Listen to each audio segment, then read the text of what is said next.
Hey there everyone, this is Tom from MonTac here. We're going to be doing a very different video than the matchups or the roundups.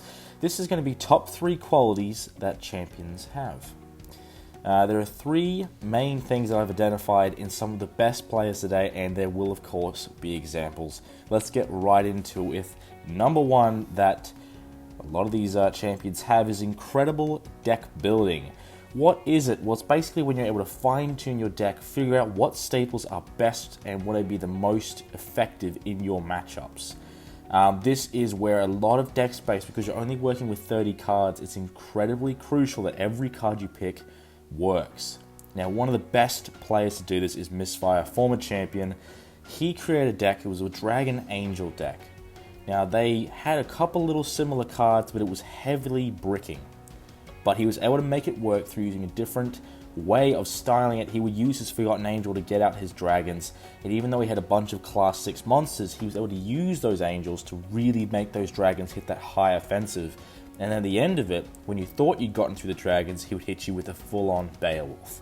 So the incredible strategy put behind it and how he pieced it all together, and he never bricked, right? It took a lot of nerfs before he started slowing down in terms of that bricking strategy. And Squishy was able to get it over him, but at that stage, it was incredibly strong. The fact that he was able to look through each card in his deck, he was looking at what was required. Obviously, you need your power-ups, but how many do you need for your strategy? This is incredibly important because when you're in those championship matches, and every space counts, right? Every space in your deck counts. You can't have, I'll just chuck this in there for fun and see what, no. That's when you're in these top 3 matchups, every single card spot, you'll see a lot of decks where there's not a bunch of 2-ofs, there's a bunch of 1-ofs, because it's every single card you can cram in there and you make really tough decisions. But one of the best people to do it is Misfire. And if you can figure out, even to be just to understand what cards are really going to be the most effective and what are the most going to contribute, then you're going to do incredibly well. And that's why he became the champion. And that's why he's still a very dominant force to this day. The second quality we got is in-game awareness. Now, we see a lot of players towards that top 15, top 10 that do struggle with this, but in terms of the elites, there's none that do it better than Squishy. Now, Squishy himself has one of the best dominant championship reigns at the moment. He's gone 2 competitions, 2 months straight, still at the top. What this really is when you break it down is that in those high-stake matchups, in those title matchups, when there's only 5 minutes left, we've only got 5 cards left in the deck. You've got 5 cards in hand. When you're down to your very last few cards, you only got 2 of your synergies left. You've used most of them.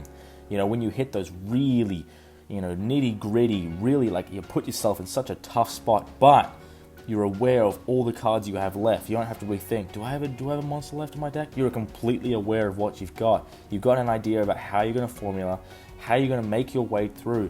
You can analyze where your opponent is at as well. How many synergies do they have?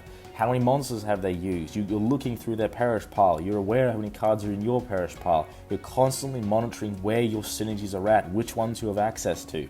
This is one of the best qualities of Squishy. What makes him such a dominant champ is the fact that he's always aware of what he's got, and he knows exactly what his opponent's strategy is. This has been seen multiple times in matchups where he was very clearly about to lose, but he would manipulate the opponent's board, make them play extra monsters just so they have no access to their synergies, and then he'd be able to beat them through health points. Incredible technical ability, really, and it's a massive reason for why he's still champion. The final one here is constantly growing. Now, this is for, you'll see a lot of people hit that peak. So they'll become champion, or they'll hit that top 3 spot, and then they'll just stop, they'll stop stop improving, stop making little changes, stop trying to learn more. They just start to stay stagnant. And it's really unfortunate. But one of the best cases of constantly growing is Charging Badger. Charging Badger, when he first started, he got eliminated from the tournament. He lost both of his matchups, and I think he was right at the bottom of the tournament. This was like March, right? He wasn't remotely near the title picture. But through constantly seeing how to play his deck, he used those Sky Soldiers. He was constantly looking at the pitfalls, and he had a lot of matchups, and he was a breakthrough in June and become the champion, taking down 2 former champions on the way there, which was absolutely incredible. But even after he lost his title, in his following matchups, I noticed, now the big thing he suffered for was Gemini. He got hit with Gemini in the title match, and even though he did incredibly well to battle back from there, he was not able to overcome the odds, and he was slowly put down. But if he hadn't have got Gemini, that's a completely different matchup. And this has definitely been noticed by Badger, because in his next matchup, what he would generally do was he would start off his turn, get out Zachariah, cheat out Lamia. Problem being, if you're someone like Misfire or Squishy, next turn, they could get out Gemini, or well, Squishy wouldn't really use that, but if someone like Misfire, they would just cheat out Gemini on the next turn, hit Badger with it, boom, that's 5 cards out of Badger's hand, he's stuffed for the rest of the match, because this is a title match at that point. But he completely changed this. Not only did he avoid Lamia, he played something else which also led to his combos working. So he found a way to navigate it and not leave himself wide open. And he's constantly growing. That's what's going to make him one of the best and make him a top contender for this September tournament. Obviously, he's got this matchup with Tammuz coming up, and we're going to see how he goes. But if he keeps improving, keeps on noticing little things that keep catching him, he's going to be incredibly hard to get rid of. And that's what happened like last week. We saw him have a tough loss to Dan B, where he was relying on a bit of a roll to get his combos working. I guarantee you he's not going to do that again. So every single loss he gets, and he had a tough season last season, but he ended that season as champ. The real question is he going to end this season as champ?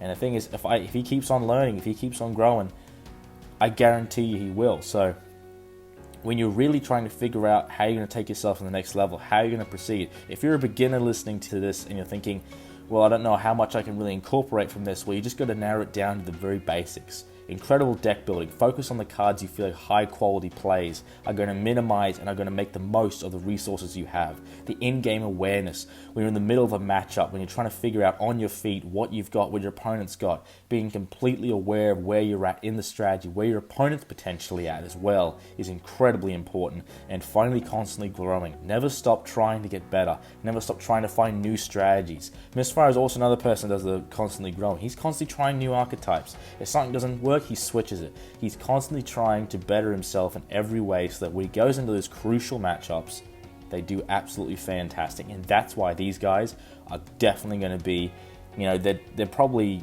the favorites of this tournament as we speak. So I am really keen to see how these guys go. But if anyone can even replicate even remotely close to what these guys can do, if they can combine all of this, they're going to be almost unstoppable. I appreciate you guys all listening. I hope you guys all have a great weekend. This has been Tom.